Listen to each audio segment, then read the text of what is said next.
Hello students, good morning to all of you. I hope you will find at home. So I welcome you all in this lecture of DC machine motoring and generation, characteristic of DC motors. And this is in the electrical machine 1, and the subject code is EE205 as per our SGVU curriculum. And we have started the unit number 4. So we are going further more topics. We are basically studying further more topics that is in the unit number 4. And I, Rajesh Saxena, basically presently taking your this subject, that is electrical machine 1. And this electrical machine 1 is totally deals with the we can say what it is basically dealing with uh, the DC machine part. Which part? DC machine. We can say a DC machine part in it. We deal with the DC machines, and in this we having two parts. One is the rotating, and one is the non-rotating. So if I am talking about the rotating and non-rotating, my dear student, so it means I am talking about the basically non-rotating means transformer, and if I am talking about the rotating, it means basically the DC machines. And I'm talking about DC machine, that is basically the rotating machine. And rotating machines are basically the motor and generator. So motor basically convert electrical power into the mechanical, and generator converts mechanical into the electrical. So we have studied a lot about this thing in my uh, previous lectures series. We can say series of lectures. So basically, Unit 1 deals with the magnetic circuit and magnetic field. We can generate with the help of electrical field, that is electromagnets in ferromagnetic material like nickel, iron, cobalt, and all these. So we can make it with the help of this. Then in the unit number 2, we have studied about the electromagnetic force and torque. How can we generate the force with the help of the electrical magnetic field? And what about the torque? We can get the torque also. So BH curve, so many electromagnetic laws we have studied. Intensity, density of magnetic flux, we can say B, H, and mu. So permeability is there. So in unit number 3, basically we have studied about the DC machines, basic things. We can say how can we make a motor to a generator, and generator to a motor means constructions are seen. In the construction part, we having yoke, the main part. Field, which generate the magnetic field. It is known as magnetic field, but in AC machine we called as stator. So in if I'm talking about the field, so in the field we having the pole core, basically the core of pole, then pole shoe, also known as pole face, pole core, pole shoe, pole windings. Basically we can say basically it's known as field winding. It is the former wound windings, we can say. So this is all about the whole thing. So we have studied about the types of basically we can say armature windings. So armature is again an important part, rotating part, armature core, armature slots, armature windings known as armature conductors. And in these conductors basically we place windings, and windings is of armature, and armature windings also known as of two types, basically lap and wave. It is made up of copper and aluminum, but uh, how can we make the connection? Though two ways are there. One is the basically we can say one way is the lap, another one is the wave. So in lap, we can say we have in the lap form. Wave, we can say positive, negative. Negative, positive means uh, we are basically in wave we are connecting in series, but in lab we are connecting in basically we can say we are connecting in this uh, we are increasing the voltage but decreasing the current in wave, but in lab we are increasing the current and decreasing the voltage. So we make series and parallel connections of windings. So this is the lab winding, and then we have in the commutation process is there by the help of commutator, reversal of current. We can increase the commutation with the help of resistance commutation, that is the brush made up of uh, carbon instead of copper, and graphite. Graphite we can use it. Then we having the interpoles, copoles we can say.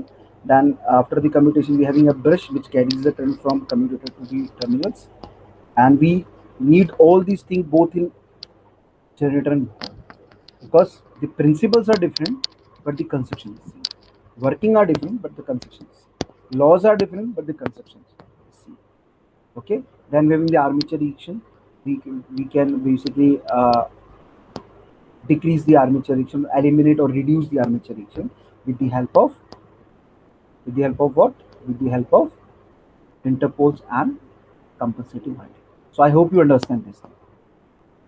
So in fourth unit, which we have started earlier, in the fourth unit basically deals with the types of DC generator, types of DC motor, characteristic of DC generator, and characteristic of DC motor and its applications. So the today's topic, we can say, which we are going to start today, that is the topic is basically dealing with the motor and generation part in DC machine, characteristics of DC motors, characteristics of DC motors. So if I am starting my lecture or I am delivering this lecture, so there will be some objective of myself. First objective is help the student to understand about the fundamentals of DC motors. Previously, we have studied the DC machine, but in this we want to understand about the fundamentals of DC motors. Secondly, make students familiar with the different characteristics of DC motor. The different characteristic we have, which type of characteristics we have of DC motor with application in detail manner. In which manner? In detail manner. So we are going to start this. Now, come to the point, that is introduction. Now, direct current machines are most often used for DC or a motor. We can say, if I am talking about the direct current machine, though the applications are in the form of motor, not in the form of generation, means motoring action, not generating action, because generators become obsolete or obsolete nowadays. Why it is obsolete? Because if you want to say, if I want to ask you that give me 12-volt DC supply, though what can you do? Directly you give me a battery, or you want 220-volt DC supply, though you can use an inverter, and AC supply you already have in a domestic purpose. We can say phase 2 neutral, we are getting 240-volt. So 240-volt AC is there, we can connect a rectifier and directly convert into the DC, and we'll provide the 240 DC. So why we use a generator, DC generator, for providing the 240-volt DC instead of we can convert into rectifier. So rectifier cost less and DC generator cost high. So that is why we are not using DC generators. We use DC motors widely, most of them. Okay. Now the DC motors have excellent control characteristics of speed and torque. Now obviously, if I am using a DC generator, my dear student, a DC motor or a DC machine as a motor, so why we are using? Because it's having excellent control characteristics for speed and torque. I hope you understand. Now DC motors are often used in power stations to derive emergency stand-up pump system. For stand-up pump system, we can see now, which come into operation to protect, basically to protect essential equipment, with the equipment which you are using, that is essential for us. And plant should the normal AC supplies or pump fields, we can say, or pump fields we can use for the emergency purpose, for essential service or for the emergency position. So pump fields, however this application is limited to mills. However, their application is limited to the mills, mines and trains. We can say is limited to the mills, mines and trains. We can say the limitation. As examples, trolleys and underground subway cars may use DC motors. Trolleys and underground subway cars. We having trolleys and underground subway cars may use DC motors nowadays, or using or may use. Okay, I hope you understand the application. Now, electrical motor consists of a cylindrical rotor that spins inside a stator. Now see, it is a very useful diagram for you, my dear student. Now see, it is a stator, we can say the yoke with inbuilt the field, and there is a shaft, it is ring, and there is a cylindrical structure rotor, and these are the end housing contain bearings, and housing containing bearings.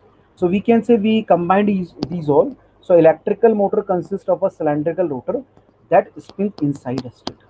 The rotor spine, that's, see this like a stator, so it rotates like this inside. Not like this, because if rotate like this, so friction takes place. So it rotate like this. So there will be some minimum air gap, not maximum air gap. So the thing which I am showing here basically to you, my dear student.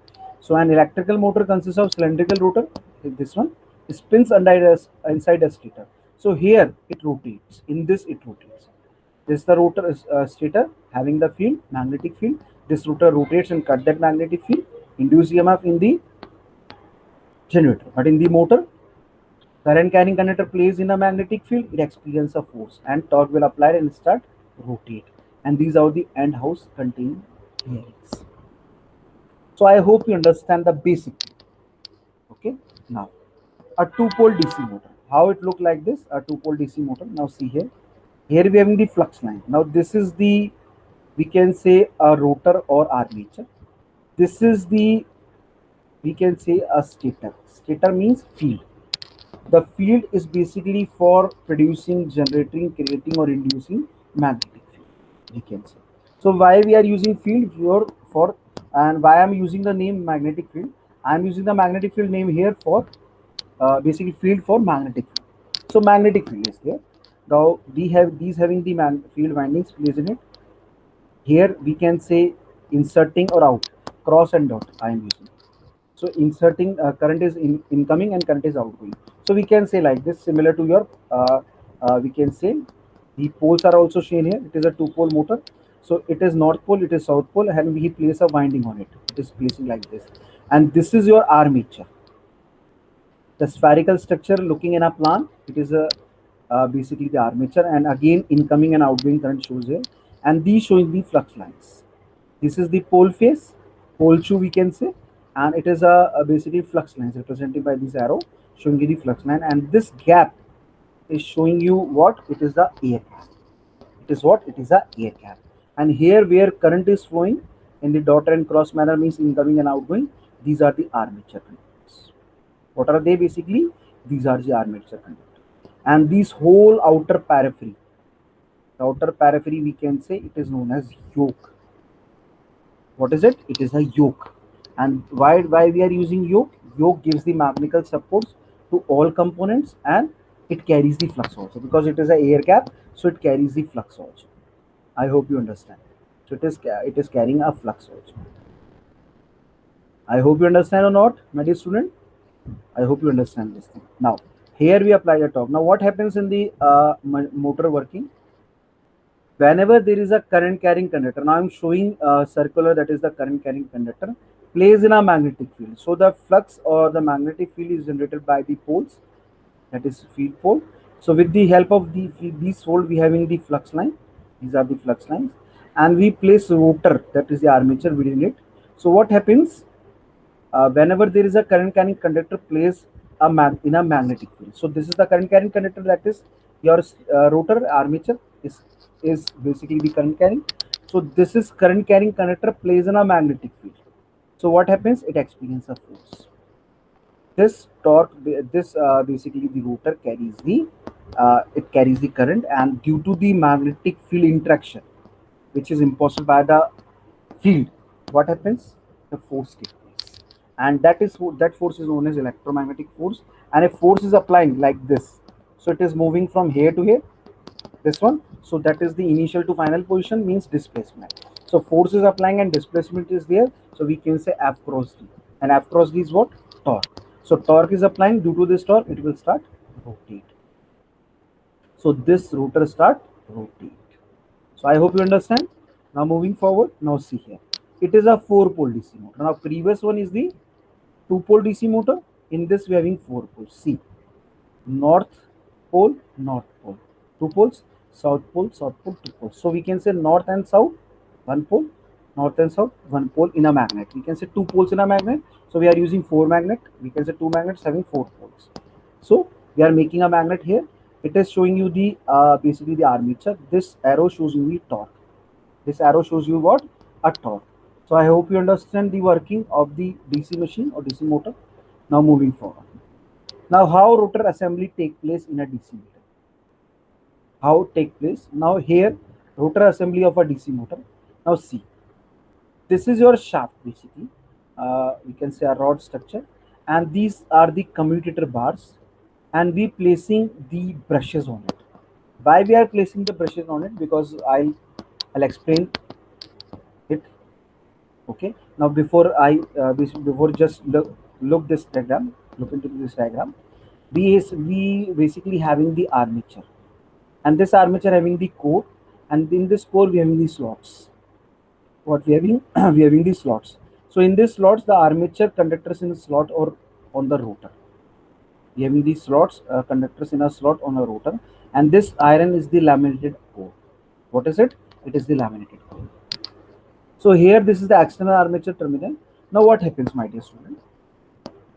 Armature conductors basically carries the current when it cuts the flux. We can see by the generating action, and by the motoring action when we carrying the current, it carries the flux or it carries the current. So if it is carry the current, and we can say it carries the current after generating action. So what happened? It cut the flux which is generated, created, or developed or induced by the field in a DC machine. So that flux is basically known as field flux, cut by the rotation of this armature. So it carry basically the EMF will introduce. That EMF is basically, we can say, induced EMF, and this circuit is closed, so we can say induced current. So that induced current or induced EMF, we can say, that's induced current and induced EMF is basically, we can say, the current is flowing in it. So we can also say that it is a conductor. Conductor is basically the winding made up of copper or aluminum, but copper we are using. So copper winding, and we place in a slots like this, like this, like this. We placing like this, like this, like this.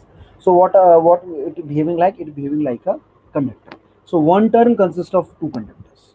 One turn consists of two conductors. So we having the conductors, and here we having the commutator bars, which in which we are placing the brushes. What I am placing the brushes here. So we having the brush places on the commutator bars, and this is laminated to reduce two types of losses, that is magnetic losses or iron losses, eddy current and hysteresis.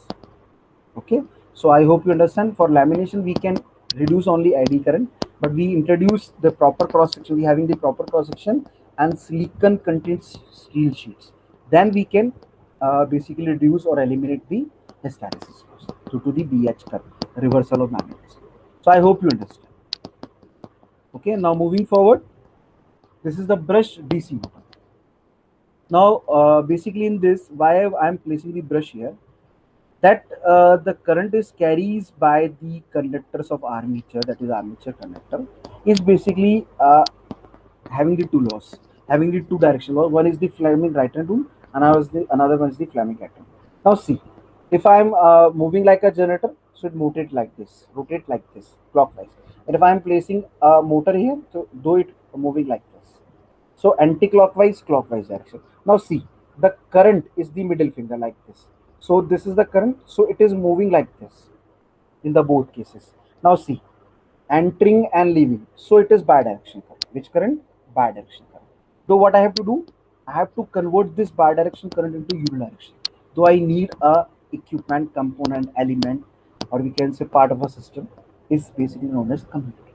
So after the commutator convert into the reversal of current, basically convert into the one direction current, unidirection, that current is carries by the brush, positive or negative. So here if two pole machine, then we having two brushes. If it is four pole machine, then we place four brushes. So two brushes are there, one for positive, another one for negative, and it carries the current and give to the provide or supply to the terminals. Now see here, brush DC motor. Now this is your armature, this is your bindings which is placed on armature. These are the brushes, see here, terminals positive and negative, and these are the stator magnet, we can say permanent magnet or electromagnet. So we can make two types of magnet, permanent magnet or electromagnets. So permanent magnet is also there and electromagnet is also there, but we prefer electromagnets.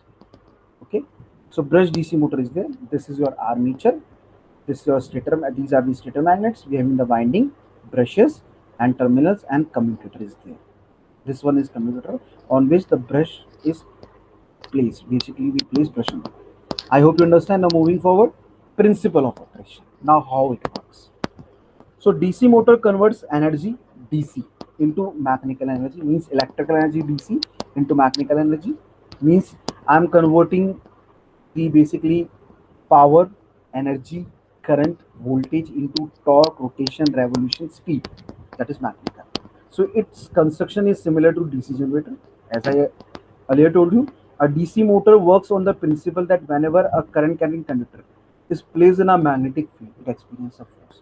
Whenever there is a current carrying conductor placed in a magnetic field, it experiences a force. So if I am talking about the generating action, then the Faraday law of an electromagnetic induction and Fleming right hand, and rotor always rotated in a clockwise direction, because we are applying the prime mover, that is mechanical, means mechanical energy. But if I am talking about the motor, my dear student, though in motor we are not applying any mechanical input, we are giving electrical input, we are basically applying a supply to the rotor, or we can say the armature. So current carrying conductor plays in a magnetic field, it experiences a force. That is electromagnetic interaction or force law. We are using as a principal operation for DC motor, but principal operation for DC generator is Faraday law of an electromagnetic induction. So I hope you understand. Now the magnetic is given by, that is magnetic force we can say, is given by F is equals to BI, Bill we can say, where F is the force in the Newton and the flux density in the Weber per meter square in a magnetic field. We can say the magnetic force, that is the magnetic what force is given by F is equals to BIL, because we having the current carrying conductor plays in a magnetic field, it experiences a force. That force is given here due to the magnetic field. So F is equals to BIL, where F is the force in the Newton and the flux B is the flux density in the Weber per meter square. Okay, I is the current in amperes flowing through the conductor, and L is the length of the conductors in meter. So we can say the force is applying, that is Lorentz force. F is equals to Bill, BI in a Newton. The direction of force is given by Fleming left hand. It is Fleming left hand rule. So what I am showing here, that is the rotation of the conductor means force in a magnetic field induced.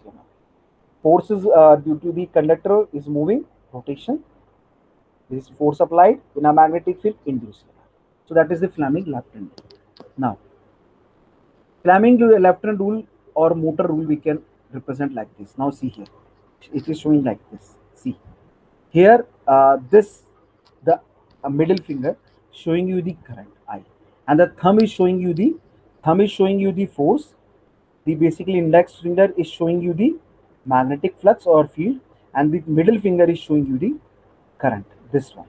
Now see here, the forefinger, you can say the index finger is showing you the magnetic field, the middle finger is showing you the current, and the thumb motion is showing you the force, that is given by this BIA into L. IA is basically the armature current, and L is the length. So thumb motion. So the thing is there, all are perpendicular to each other. Now see here, the 90-degree angle speaking. So perpendicular to each other. This is perpendicular to each other. This is perpendicular to each other. This is perpendicular to. Like we can say 90-degree angle. So all three are making 90-degree angle within it. So all three are perpendicular to each other. I hope you understand. That is the Fleming left hand rule or motor rule. Okay, I hope you understand. Now moving forward. If I'm talking about the construction of a DC motor is same as a DC generator. As I earlier told you, the DC motor having the same construction, same yoke, field pore, basically pore core, pore shoe, armature core, armature conductors, commutator brush, bearings, shaft, air gap, yoke. All these are same. But the difference is that in basically, if I'm talking about the generator, to generator I am giving mechanical input and taking electrical output. But if I am talking about the motor, though I am giving electrical input and taking mechanical, basically mechanical output. So the output of the motor we can give in as an input to the generator, and the output of generator we can give as an input to the motor. So the only difference is that in generator, the generated EMF is greater than the terminal voltage VT. Obviously, we are generating, whereas in motor, the generated EMF is less than the terminal voltage. Now, if I'm talking about the, we can say the terminal voltage, that is VT, whereas in motor, the generated EMF is less than the terminal voltage. But if I'm talking about the generator, is name suggested, so generating that an EMF, that EMF is basically greater than the terminal voltage. But in motor, it is less than the terminal voltage. So the difference. Now, back EMF. So when a DC motor rotates, an EMF is induced in the armature. An EMF is induced in armature conductor as per the generating action. By the Lenz's law, the induced EMF opposes the supply voltage. So opposes the supply voltage. It is given by V is equals to E plus IARA. It is given by V is equals to E plus IARA, and we can also write E is equals to V minus IARA. But if I am talking about the generator, though, we can write VT is equals to EG minus IRA. But we can say EG is equals to VT plus IRA. But in motor, the direction is opposite. But in generator, the current direction is like this. but in motor the current direction is like this. So that is generating action, that and motoring action. So if I am getting the minus sign in the generating action, then in motor I am getting the plus sign. But if I am getting the minus sign, then in generator we have the plus. So I hope the opposition of the current direction. Okay. Now moving forward, we can also write here C. DC generator we can write EG or EA, that is generating EMF, is equals to VT plus IAR. EG is equals to VT plus IARA, where in the DC motor we write E is equals to V minus IAR. So I hope you understand the change or the difference or the classification. We can say the motor we can write E V minus IARA, but in generator we can write VT plus IARA. Okay, I hope you understand this thing. Now moving forward, torque of DC. For a DC motor, the supply voltage is given by, if I am talking about the supply voltage, though the supply voltage is always given by V is equals to E plus IR, and in generator V is equals to E minus IR, where multiplication each term by current. What we are doing? Multiplication each term by current. I am multiplying the each term by current. So we can write VIA, EIA, IA square RA, where VIA is the torque, total electrical power supplied to the armature. VIA is what? Total electrical power supplied to the armature. EIA is basically the mechanical power developed by the armature. EIA is what? Mechanical power developed by the armature. And IA square RA is basically what? The total or the loss due to armature. The loss due to armature return is, we can say, IA square RA, and VIA is basically total electrical power supplied to the armature. We are giving input, that is electrical input. And EIA, EBIA we can say, is basically torque. So the magnetic power developed by the armature, that is your torque with loss due to armature. So that is the basic equation we can derive with the help of the I, which we multiply that equation. So I hope you understand. Now if I'm talking about the types of DC motor, my dear student, so if I'm talking about the DC motor, so it is similar to that our DC generator, because construction is same, though types are also same, but we having different characteristics on which we are going to study later on. Now the classification of DC motor depends on the way of connecting the armature and field winding of a DC motor.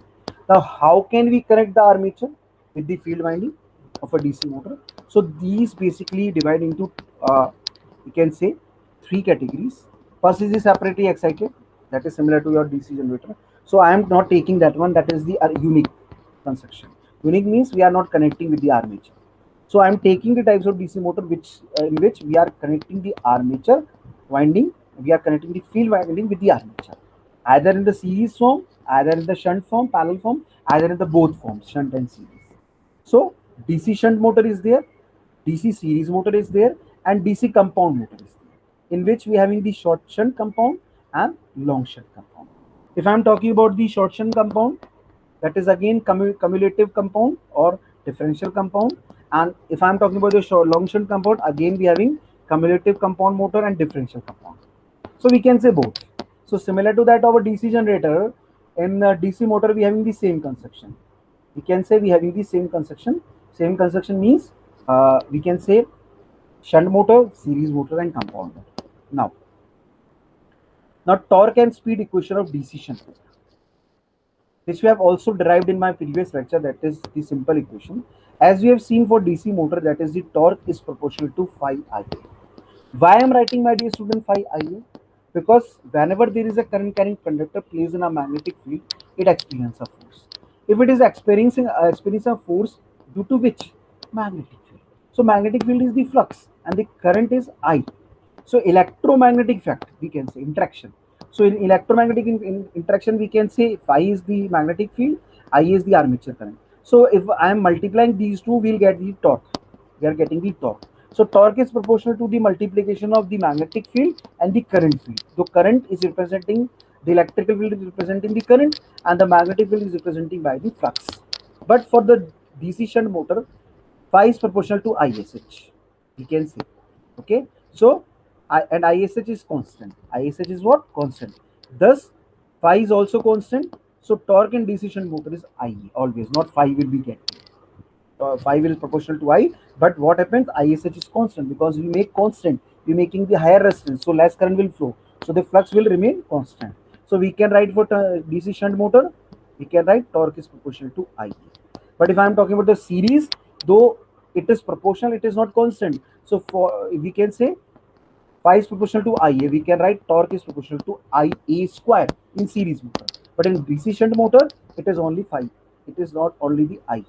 And for DC the motor, we can write EB is equals to phi Z and P or N phi ZP upon 60A.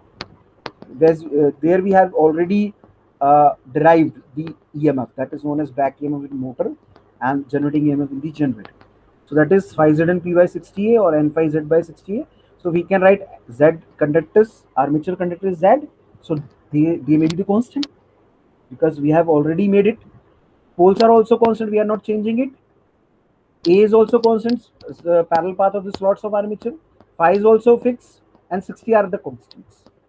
You can say 60 are the constants. So thus N is proportional to EB is proportional to V minus IR. N is proportional to the EB. Here N is not constant. So N is proportional to EB and EB is proportional to what? V minus IR, which we have already derived. Now see this equation. So that equation we are getting. So N is proportional to EB is proportional to V minus IAR. So I hope you understand. Now, characteristic of DC shunt motor. Which type of characteristic we have? To study the performance of DC shunt motor, various types of characteristic are to be studied. Now, if I want to know that which type of person you are, so I want to know your features, your characteristics. So that is the thing, the performance. To study the performance of DC shunt motor, various types of characteristic are to be studied. First is torque versus armature current characteristic. Second is speed versus armature current characteristic, and third is speed versus torque characteristic. So we are having three characteristics: torque versus armature current characteristic, speed versus armature current characteristic, and speed versus torque characteristic. Because we are basically based on the torque mechanical output. So we are basically want to take the characteristic in the form of torque and armature current and speed and torque. So these all are. Now, torque versus armature current for DC shunt motor. I am talking about the DC shunt motor. So this characteristics gives us information that how torque of machine will vary with the armature current, which depends upon the load on the motor.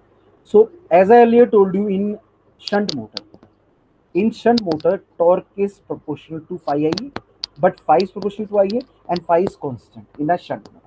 So we can say torque is proportional to Ia.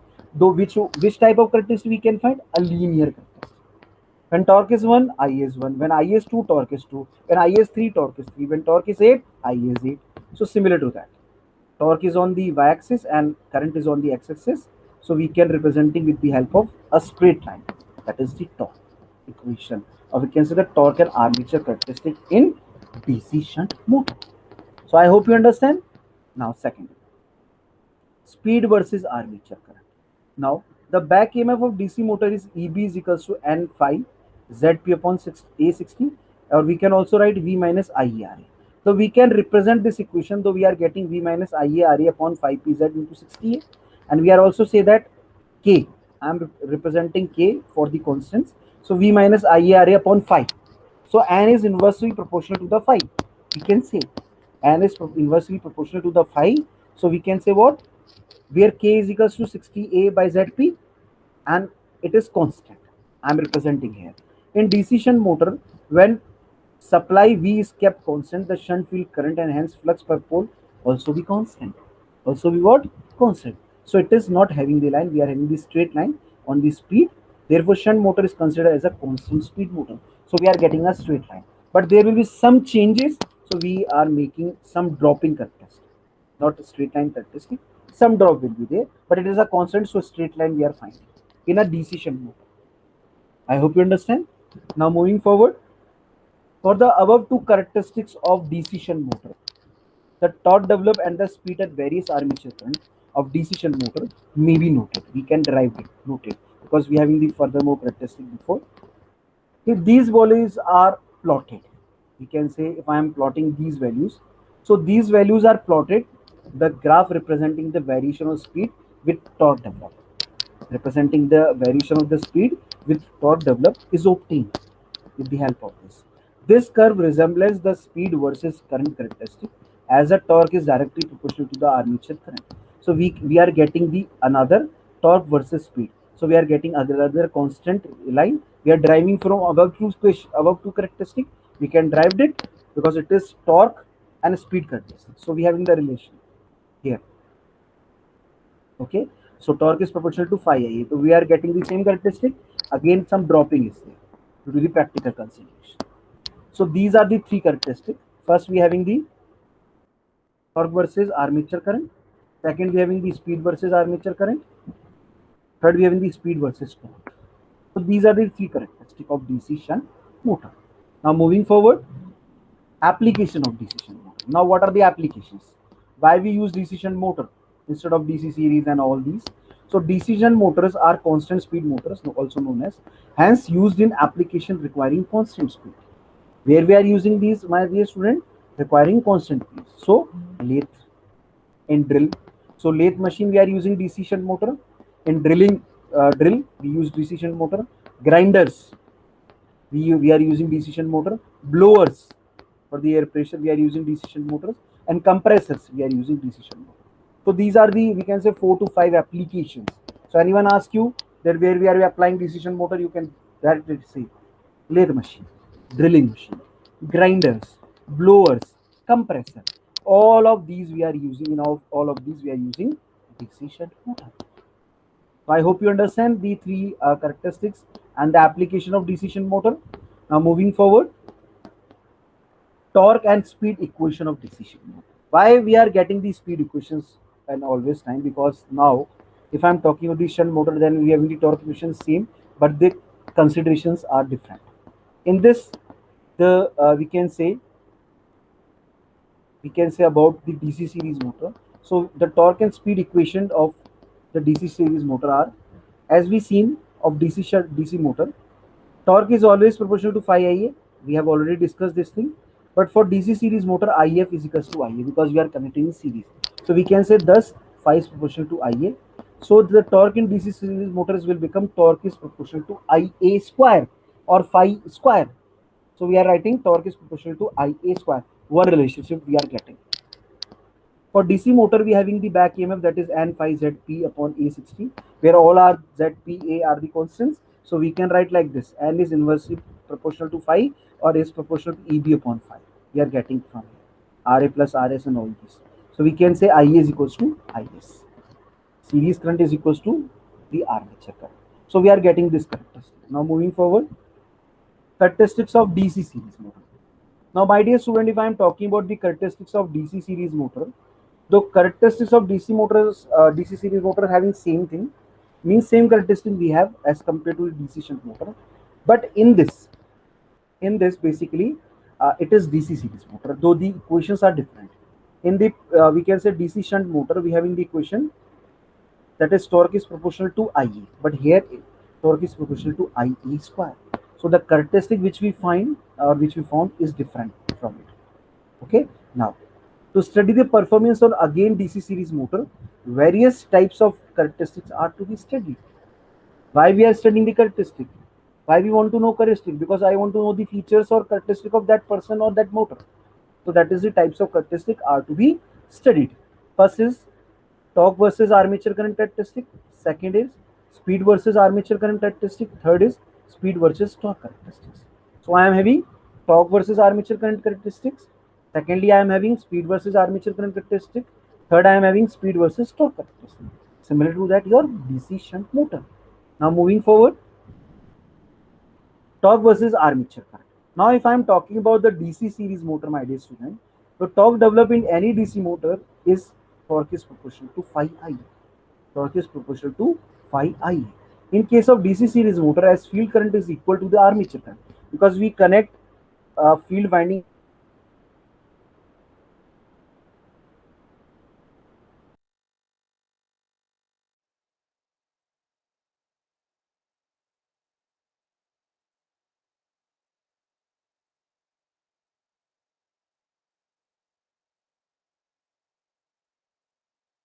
Now, torque developed in DC motor is given by this: torque is proportional to phi Ia.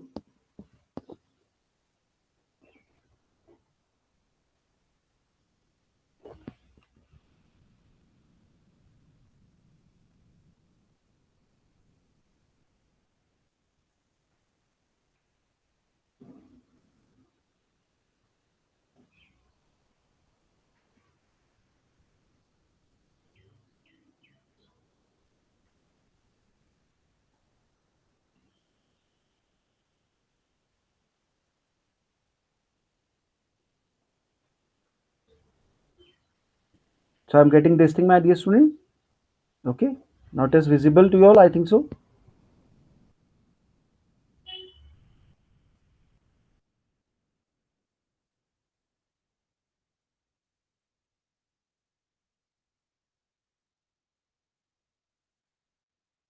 Now in this, what we having? Torque is proportional to phi Ia, that is shunt motor. For the DC series motor, we having from the above two characteristics of DC shunt motor, we can derive like this. Now DC series motor. So as we have seen for DC motors, torque is proportional to phi Ia, though If is equals to Ia, thus phi is proportional to Ia. So we can write DC series motor, the torque is proportional to Ia square, we can say. And for DC motor, we can write Eb is equals to N phi Z, all are constant. Though to this, we can having we have three characteristic. That is, one is the torque developed in any DC motor is given by what, my dear student? It is given by torque is proportional to phi Ia. And in case of DC series motor, a field current is equal to the armature current, we can say. And for small value Ia, phi is proportional to Ia. Therefore, the torque in DC series motor for small value of Ia, that is torque is proportional to Ia square. So when Ia is large, then phi remains constant due to the saturation. Thus torque is directly proportional to the armature current for larger value of I.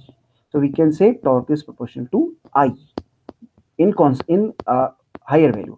But if I am talking about the lower value, so thus torque versus armature current characteristic begin to raise parabolic. Now see, it is showing the parabolic like this because Ia square. Then at low value of the armature current, and when saturation decreases, it becomes a straight line as shown below.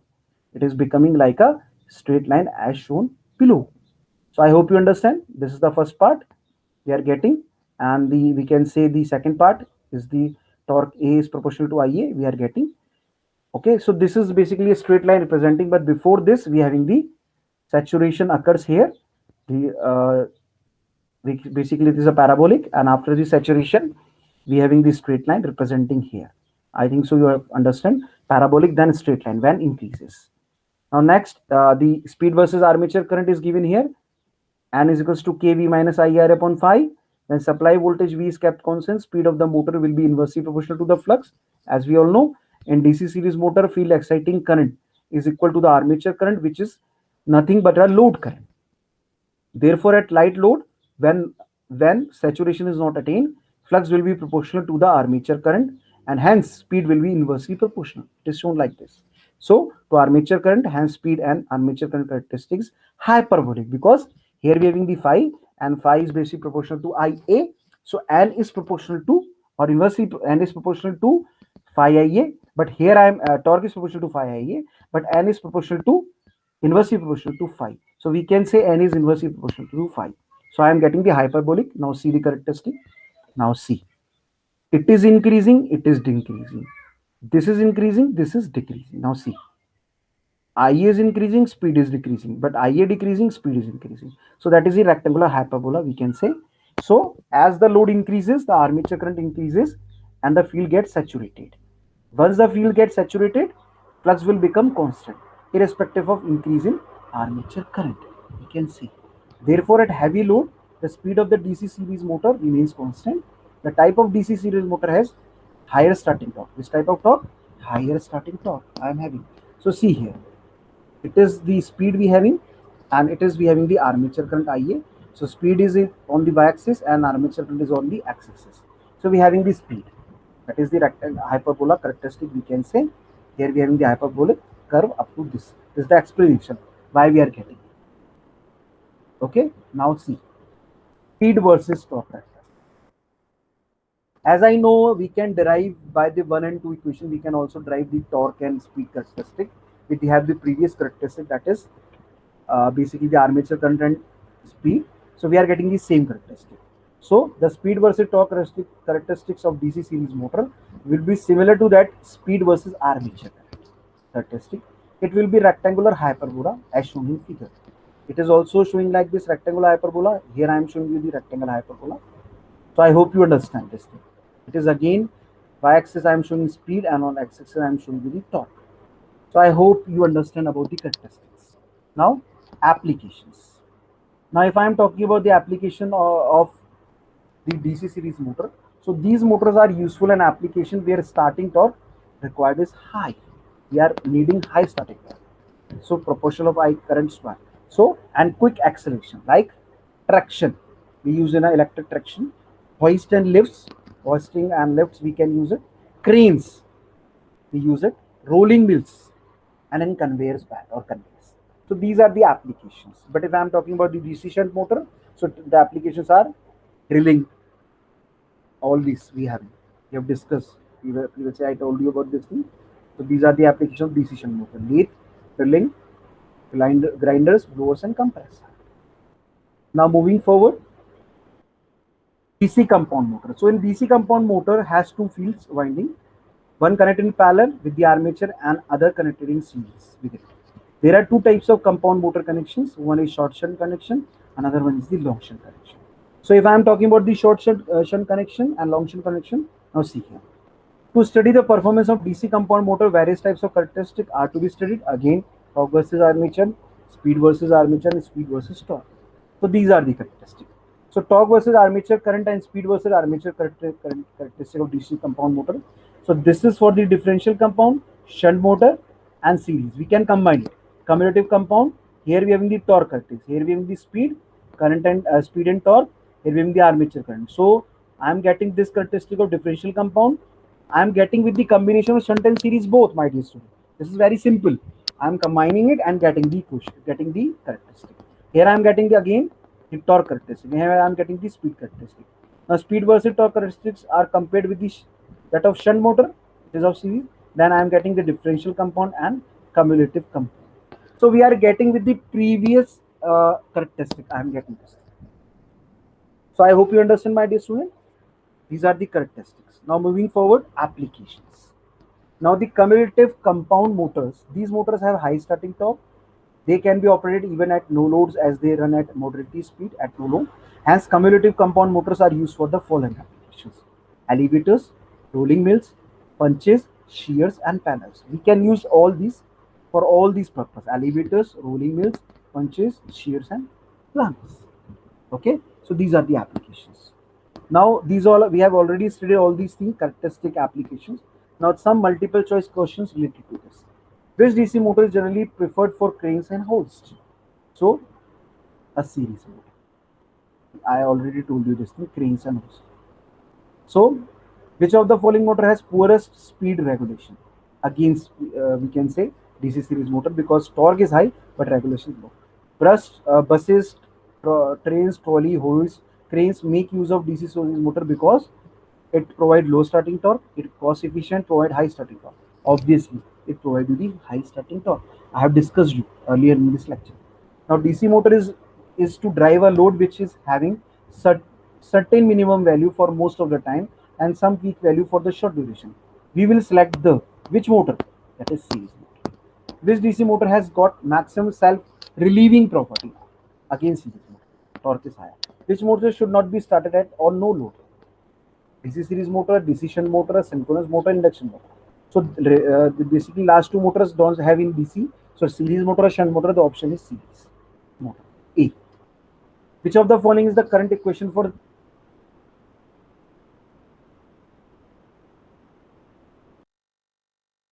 So first equation is correct. Actual speed obtained by the any value of armature current comparing to speed obtained by assuming linear magnetic assumption to DC series motor is same, higher, lower cannot be same. So we can say higher.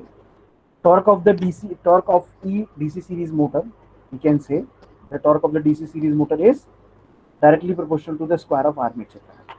Practically at higher values of armature current, torque does not follows its relationship with armature current. True. Now these are the references, very good books. A. Phil Gerard, R.K. Srivastava, and Stephen G. Chapman. So I took some material to teach, to deliver this lecture. You can also refer these books are available in our library. So this is all about from my side. Thank you for listening, my dear student. I hope you understand about the types, application, and characteristics of DC motor. Of different types of DC motor, we can say series, shunt, and compound. In compound, we having cumulative or different. So I hope you understand, my dear students. So this is all about from my side. I hope you understand.